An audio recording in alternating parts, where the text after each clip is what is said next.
Hey there, folks. Henrietta Mealieb here, ready to dive into a topic that's about as fun as a root canal wicked problems. Now, before you click away, I promise this isn't some boring lecture. We're talking about the really gnarly issues facing our world today. The ones that keep policymakers up at night. Or, should. Think climate change, poverty, healthcare. These aren't your average run-of-the-mill problems. These are the behemoths, the ones that make you want to crawl under your desk and cry. They're complex, messy, and about as easy to solve as trying to herd cats on a unicycle. But here's the thing, we can't just ignore them. These wicked problems, as they're aptly called, impact every single one of us. They affect our communities, our economies, and our future.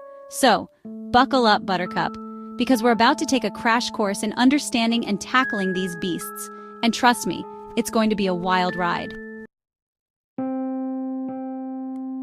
All right, let's break it down. What exactly makes a problem wicked? Well, imagine trying to solve a jigsaw puzzle where the pieces constantly change shape, and new pieces keep appearing out of thin air.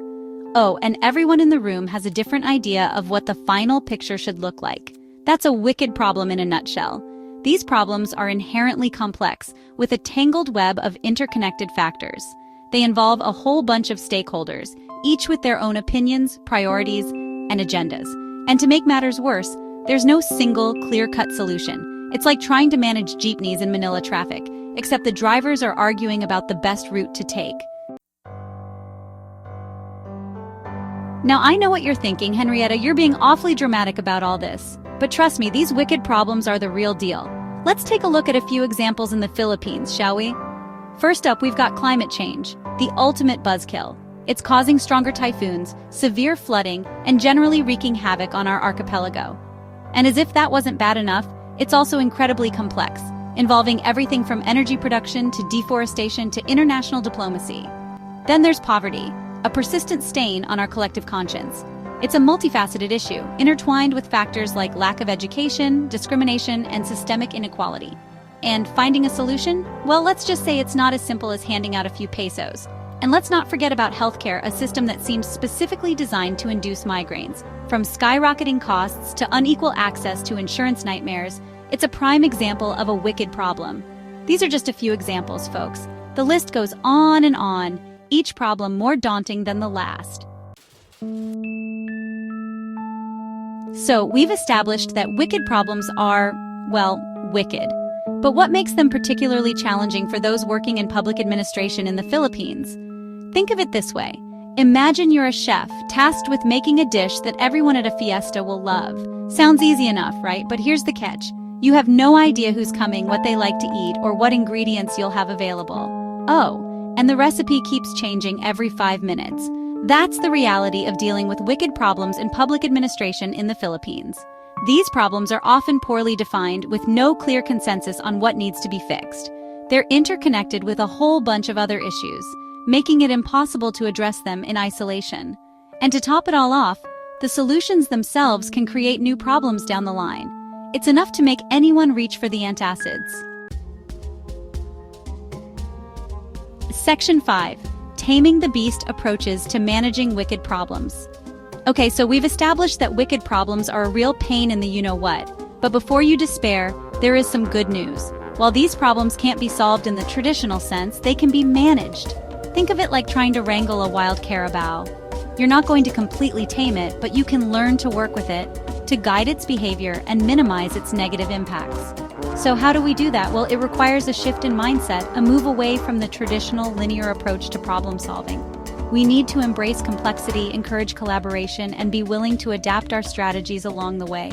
It's time to ditch the rulebook and get creative, folks. Section 6. Collaborative Governance. Working together for solutions. One of the key strategies for tackling wicked problems is collaborative governance. This fancy term basically means working together, folks.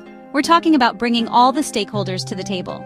The Philippine government, local businesses, nonprofits, community groups, and yes, even regular citizens.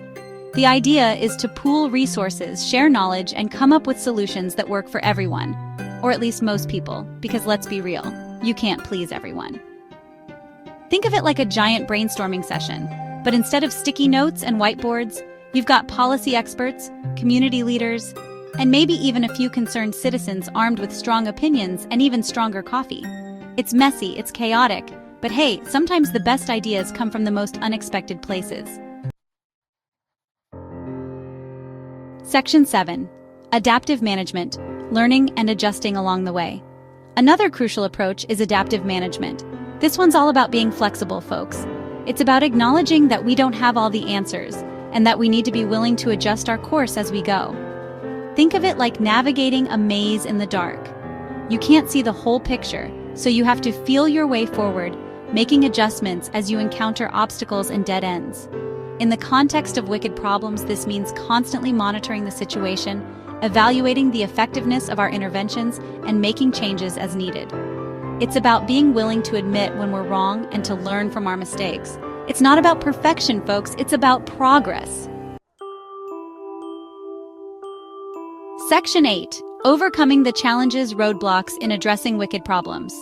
Now, I'd be remiss if I didn't mention that tackling wicked problems isn't all sunshine and rainbows. There are some serious challenges, folks, roadblocks that can make even the most dedicated public servant want to throw in the towel.